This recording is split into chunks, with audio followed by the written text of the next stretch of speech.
മലാലാക്കണം. ജമാഅത്തെ ഇസ്ലാമി ഷിർക്കാൻ എന്ന് പറഞ്ഞ ഇന്നും ഷിർക്കാൻ, ഇന്നലെയും ഷിർക്കാൻ, നാളെയും ഷിർക്കാൻ. എന്താ ഷിർക്കാന്ന് പറഞ്ഞത്? ഒരു സംശയങ്ങൾക്ക് വേണ്ട. ഒരാൾ ദൈവേതര ഭരണവ്യവസ്ഥയ്ക്ക് കീഴിൽ, കേട്ടോളൂ, ദൈവേതര ഭരണവ്യവസ്ഥയ്ക്ക് കീഴിൽ ദൈവേതര ഭരണവ്യവസ്ഥ നടത്തേണ്ടതിനായി തെരഞ്ഞെടുപ്പിൽ മത്സരിക്കുകയും അസംബ്ലിയിൽ പോവുകയും ചെയ്യുന്ന പക്ഷം അത് തൗഹീദിന് വിരുദ്ധവും അനനുവദനീയവുമാണ്. ഇന്ത്യൻ ജമാഅത്തെ ഇസ്ലാം 27 വർഷം എന്നതാണ് ഉദ്ധരിച്ചത്. നമ്മളെ സാക്ഷാൽ മുജാഹിദുകളുടെ പത്രമാണ്. എന്താ സംഭവം?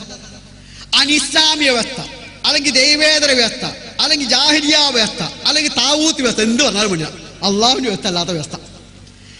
ആ വ്യവസ്ഥ സ്ഥാപിക്കാനോ നിലനിർത്താനോ ഉദ്ദേശിച്ചോ ലക്ഷ്യം വെച്ചോ ഇലക്ഷനിൽ പങ്കെടുക്കുന്നതും വോട്ട് രേഖപ്പെടുത്തുന്നതും ഷിർക്കാണ്, തൗഹീദിനെതിരാണ്, അനിസ്ലാമികമാണ്.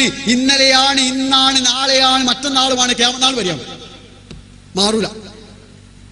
ഒന്നുകൂടി നിങ്ങൾ പറഞ്ഞോളൂ.